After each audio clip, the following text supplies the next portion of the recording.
Chapter 6. This is the command, the statutes and ordinances, the Lord your God has commanded me to teach you, so that you may follow them in the land you are about to enter and possess. Do this so that you may fear the Lord your God all the days of your life, by keeping all his statutes and commands I am giving you, your son and your grandson, and so that you may have a long life. Listen, Israel, and be careful to follow them, so that you may prosper and multiply greatly, because the Lord, the God of your ancestors, has promised you a land flowing with milk and honey. Listen, Israel, the Lord our God, the Lord, is one. Love the Lord your God with all your heart, with all your soul, and with all your strength. These words that I am giving you today are to be in your heart. Repeat them to your children. Talk about them when you sit in your house and when you walk along the road, when you lie down and when you get up.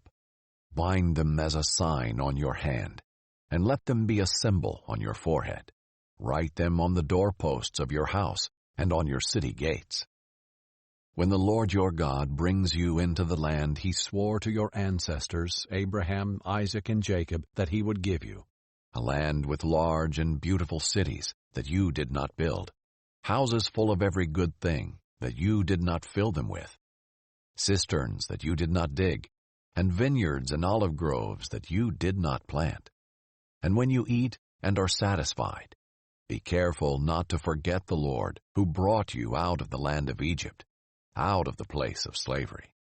Fear the Lord your God, worship him, and take your oaths in his name. Do not follow other gods, the gods of the peoples around you. For the Lord your God who is among you is a jealous God. Otherwise the Lord your God will become angry with you and obliterate you from the face of the earth. Do not test the Lord your God as you tested him at Massah. Carefully observe the commands of the Lord your God, the decrees and statutes he has commanded you.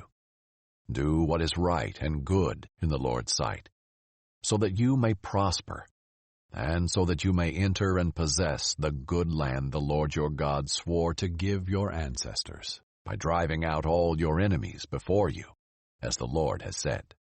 When your son asks you in the future, what is the meaning of the decrees, statutes, and ordinances that the Lord our God has commanded you? Tell him, we were slaves of Pharaoh in Egypt. But the Lord brought us out of Egypt with a strong hand. Before our eyes the Lord inflicted great and devastating signs and wonders on Egypt, on Pharaoh, and on all his household. But he brought us from there in order to lead us in and give us the land that he swore to our ancestors. The Lord commanded us to follow all these statutes and to fear the Lord our God for our prosperity always, and for our preservation, as it is today. Righteousness will be ours if we are careful to follow every one of these commands before the Lord our God, as he has commanded us.